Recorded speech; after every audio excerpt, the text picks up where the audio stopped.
नैनं छिन्दन्ति शस्त्राणि नैनं दहति पावका न चैनं क्लेहयन्त्यापो न शोषयति मारुतः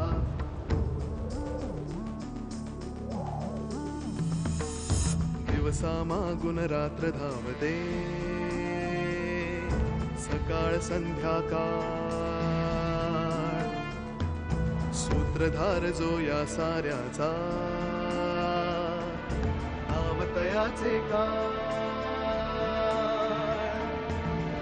तयाच्या मनात दडले नकळे कधी कुणा क्षणात होते संभव सारे क्षणापूर्वीचे असंभव असंभव असंभव असंभव.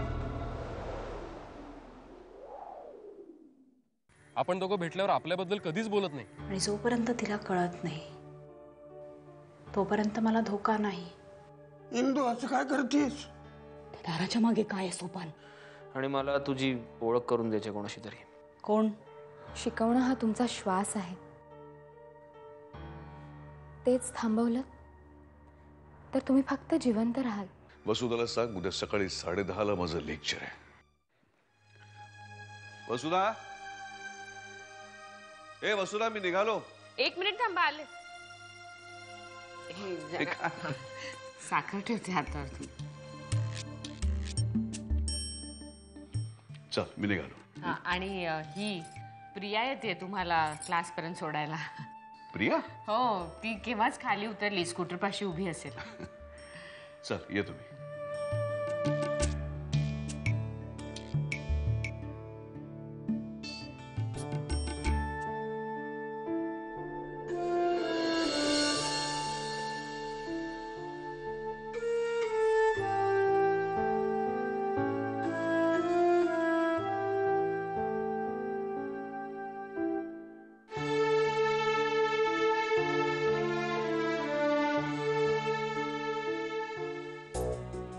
हा अख्खा वाडा पालथा घातला क्षिप्रे. जिथे जिथे म्हणून आरसा असेल त्या सर्व जागा सर्व कोनाडे धुंडाळले, पण हाती लागलं शून्य. मे बी आजोबा तुमचं कोड्याचं इंटरप्रिटेशनच चुकलं असेल. म्हणजे आरसा हा क्ल्यू नसेलच तर? अगं आदिनाथानं सोडवलंय ते कोड. त्याचं उत्तर सहसा चुकत नाही आणि माझ्याही बुद्धीला तेच उत्तर योग्य वाटतंय. क्षिप्रे, तू असं करतेस का? तुला वेळ असेल तेव्हा इथे येऊन जाशील का? बरं ठीक आहे आजोबा, मी तुम्हाला दुपारपर्यंत फोन करू का? नाही म्हणजे मी येतेच आहे, पण नक्की कधी ते दुपारी सांगते. ऍक्च्युली आजोबा मला पण तुमच्याशी बोलायचंय. सनईचा उघड्याचा मुहूर्त शोधायचा का आम्ही? शोधू हो. नाही आजोबा, त्याला अजून वेळ आहे. मला तुमच्याशी ऍक्च्युली एका सिरियस विषयावर बोलायचं होतं, शुभ्राबद्दल. शुभ्राबद्दल? हो. शुभ्राबद्दल काय? प्रत्यक्ष भेटल्यावरच बोलूया ना आजोबा. मी तुम्हाला दुपारपर्यंत फोन करते. ओके? ठीक आहे, मी वाट बघतो. ओके.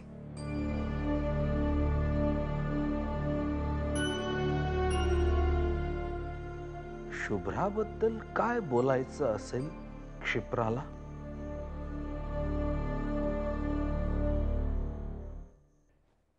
शुभ्रा, शुभ्रा, अगं शुभ्रा, बाबा. काय झालं बाबांचं? अगं बाबा तिकडे. बाबा क्लासला गेलेत. तुम्हाला काय बोलायचं असेल ना ते आल्यावर बोला. आणि प्रिया सुद्धा गेली आहे त्यांच्या बरोबर. एक एक एक एक एक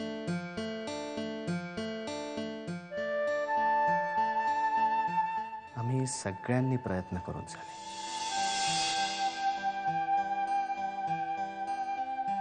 पण शेवटी तुलाच जमलं ना.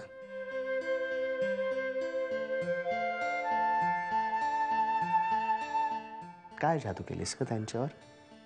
मी काहीही केलेलं नाहीये. चला, खूप काम आहे तुम्हाला. शुभ्रा, आज तुला जे हवं असेल ते माग. अजय गब्बर बहुत खुश है. बोल, काय हवं तुला? मला काही नको आहे. हं? अगं, इतर बायका याची वाट पाहत असतात की कुठल्या गाफील क्षणी नवरा असं म्हणतोय आणि इतर आम्ही बायकांचं मला माहित नाही, पण माझ्या नवऱ्याच्या बाबतीत मला वाट पाहावी लागत नाही.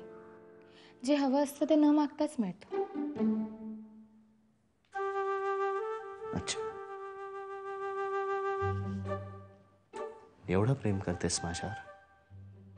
अच्छा, म्हणजे अजूनही शंका आहे. बर, नाही, यावर आपण चर्चा आता नको करूया. काय आहे ना की आता जर मी चर्चा सुरू केली ना तर तू लगेच पळून जाशील. काम आहे तो, आई बोलवते, हो ना? त्यापेक्षा तुझी सगळी कामं झाली की मग आपण रात्री भेटू आणि निवांत बोलू आणि तुझ्या सगळ्या शंकांचं निरसन करू.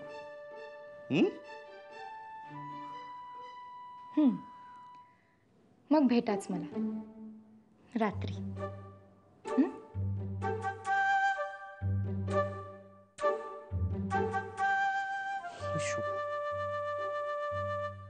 डबल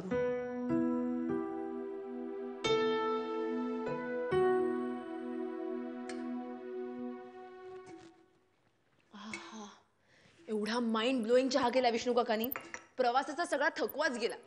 आता सांगा आजोबा, काय हुकूम? अगं ए, जरा थांब ना, आत्ताच आलोय ना आपण. लगेच आलेल्या घोड्यावर बसून काय हुकूम? जरा थांब, जरा शांत बस, आपण बोलू आजोबांशी. मी आजोबांशी बोलायलाच आले. तू पिकनिक म्हणून आलाय. अच्छा, ठीक आहे, जातो मग मी. बाय आजोबा. अरे अरे अरे, भांडताय काय दोघं एकमेकांशी लहान मुलांसारखे? हा? अहो मग ही पहा ना, मुंबईत सुद्धा असंच करते. मी काय मुंबईत काही काम नाही म्हणून आलो का इथे? तिच्या बरोबर म्हणलं जावं, थोडंसं 4 दिवस वेळ काढावा, पण हिला काय? नील, मी कामासाठी आले. ठीक आहे, कामासाठी आलेस ना तू कामच कर. हा, मी जातो. तुझं काय फक्त कामावरच प्रेम आहे ना? ए, फक्त कामावर प्रेम असतं ना तर काय? जाऊ दे, सांगणार होते. आता सांगायची वेळ आली ना, यातच सगळं आलं. हा, just get lost Neel. Okay, I am. Bye आजोबा, मी जातोय. चिपराला आणून सोडलं, आता ड्रायव्हर परत चाल. ए ए ए ए, तुम्ही दोघं आता गप्प बसणार आहात की पाठीत धपाटा घालू एकेकाच्या? पण आजोबा, माझी काहीच चूक नाहीये. चूक तुम्हा दोघांचीही आहे आणि दोघांचीही नाही. अरे, तुम्ही दोघं एकमेकांचं मन समजून घेत नाही आहात, ही तुम्हा दोघांची चूक आहे. दोघांचीही. कळलं का स्वप्नील राव? दिस इज बेटर. कळलं का? दोघांचीही चूक आहे. तेव्हा आता लढाईवर निघालेल्या मावळ्यासारखे ताबडतोब निघून जाऊ नका. बसा बसा. अरे, वसईला आला आहात, 4 घटका आनंदात राहा. मुंबईला गेल्यावर मग काय धावपळ आहेच. एक्झॅक्टली. मी बोलवून घेतलंय क्षिप्राला. माझं काम आहे तिच्याकडे. एक्झॅक्टली. आणि ते काम मी तुला सांगितलंय क्षिप्रा, फोनवर. बरं, मला आता सांगा आजोबा, कुठल्या आरशापासून सुरुवात करायची? I am ready. फारसा. आता हे काय नवीन? सांगणार तुला, सगळं सांगणार बाळा. बाळा,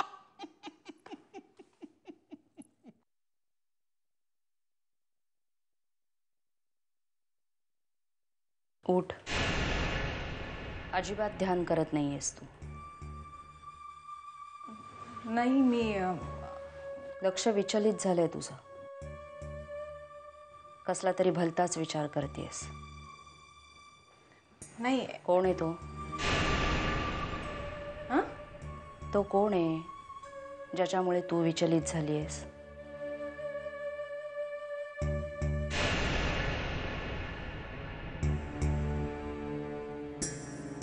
अभिमान.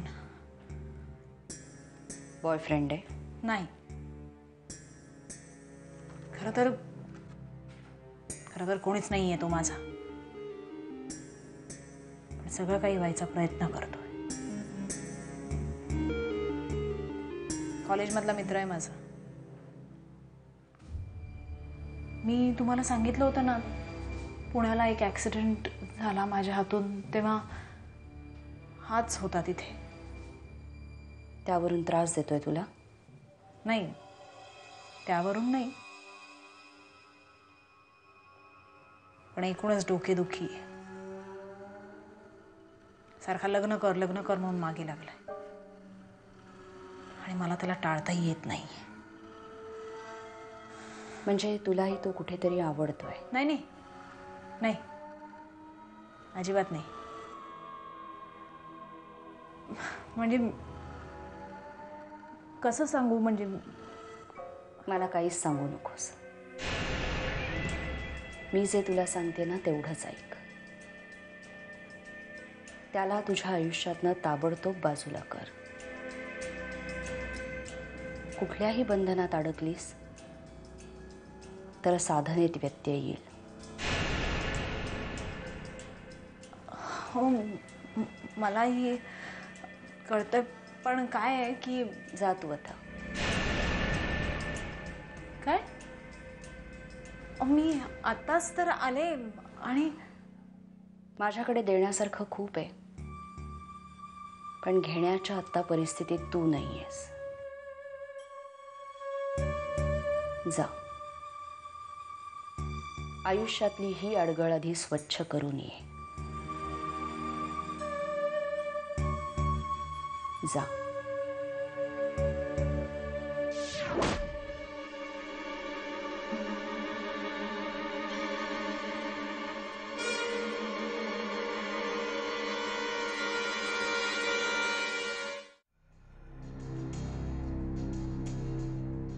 ए आरशात काय असणार आहे या? शिप्रा, तू काय शोधतेस काय मागे ते? तिथे ना. तुम्ही सांगणार आहात का मला? तू प्लीज 2 मिनिटं शांत बसशील? अरे even I can help you. Please be quite. आजोबा, तुम्ही काय शोधताय सगळे वाड्यातल्या आरशांमध्ये? कळेल, आम्हाला कळलं की तुलाही कळेल. हो, श्रीराम श्रीराम श्रीराम श्रीराम. काय क्षिप्राबाई, लागला का काही शोध? नाही आजोबा, काहीच नाही. मला सांगा आजोबा, असा कुठला आरसा आहे का की जो आपला चेक करायचा राहिलाय? वाड्यातले सगळे आरसे चेक करून झालेत. आजोबा, मला अजूनही वाटतं की आपलं कोड्याचं इंटरप्रिटेशन चुकतंय. मे बी आरसा हा क्ल्यू नसेलच. नाही, उत्तर तेच आहे. म्हणजे केवळ आदिनाथनी सांगितलंय म्हणून नव्हे, तर मला देखील पटतंय. भुयारात जी पेटी सापडली त्यात देखील एक आरसा होता. महादेव दादाला असे संकेत देऊन ठेवायची हौसच होती मुळी. दुसरं असं, तो उलट लिहिलेला श्लोक, त्याचा अर्थ आपल्याला आरशात बघितल्यावरच लागला नाही का?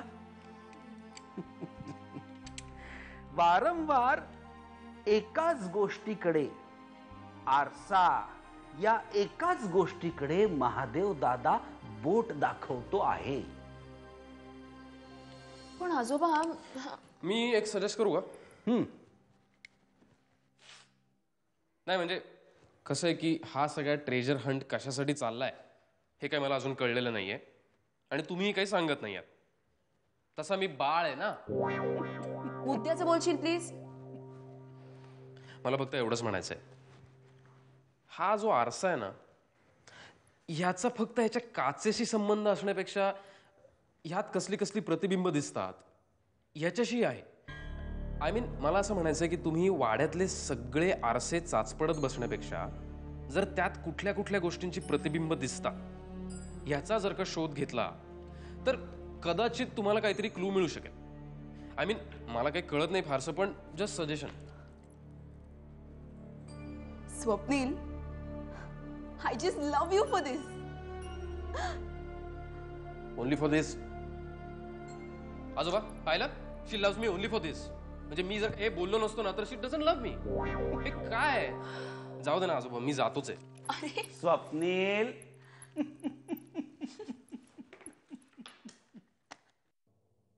आदिनाथ,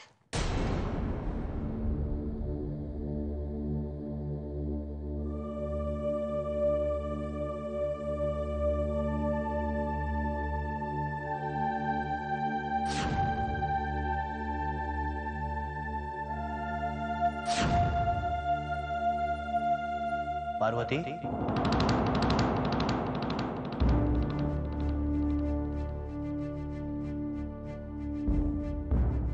मी पार्वती नाही, शुभ्रा आहे.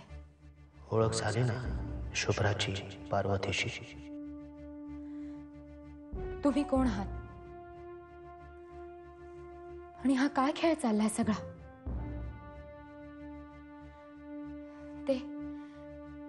ते दरवाजे का दिसतात मला? आणि तो शेवटचा दरवाजा का उघडत नाही? काय आहे त्या दरवाजा पलीकडे? सांगा ना.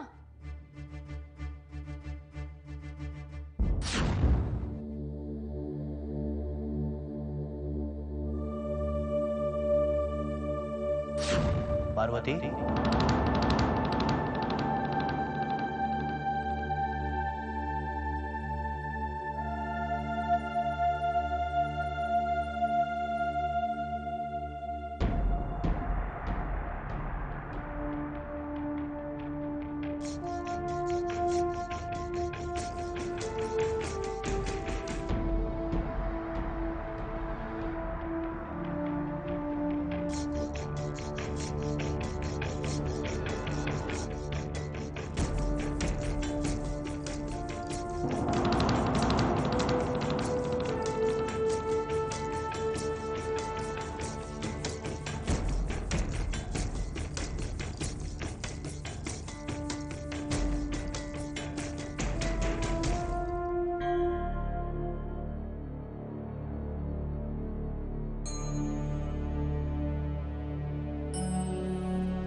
ध्यान करणं म्हणजे गच्च डोळे मिटून कपाळाला आठ्या पाडणं नव्हे सुलेखा.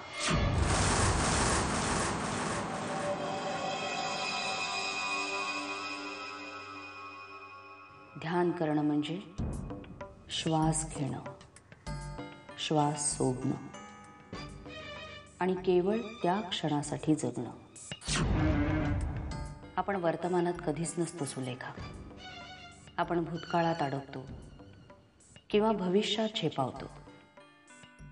आपल्या आयुष्यातला 5% भागही आपण वर्तमानात जगत नाही. सतत काल काय झालं, उद्या काय होईल याचीच विवंचना.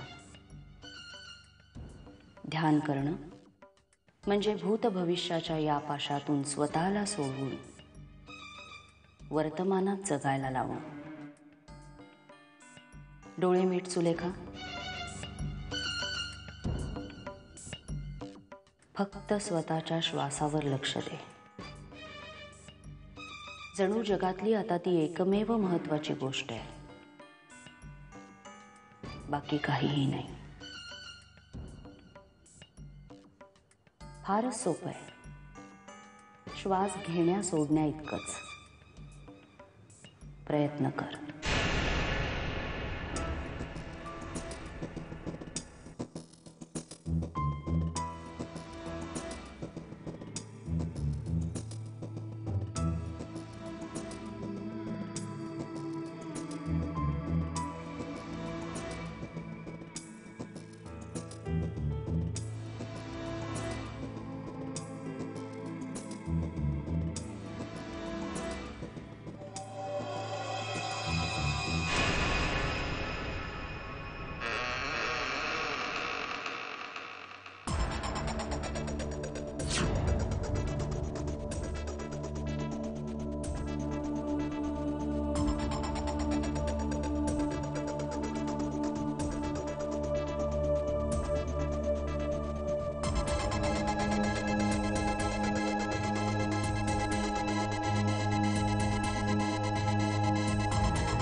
शेवटचा दरवाजा उघडत नाहीये ना?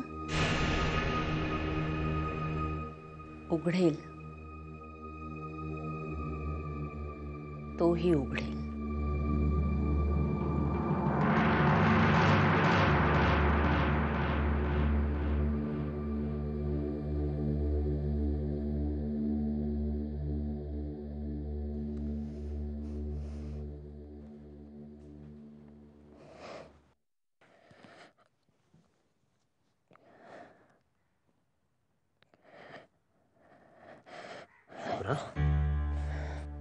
आदिनाथ,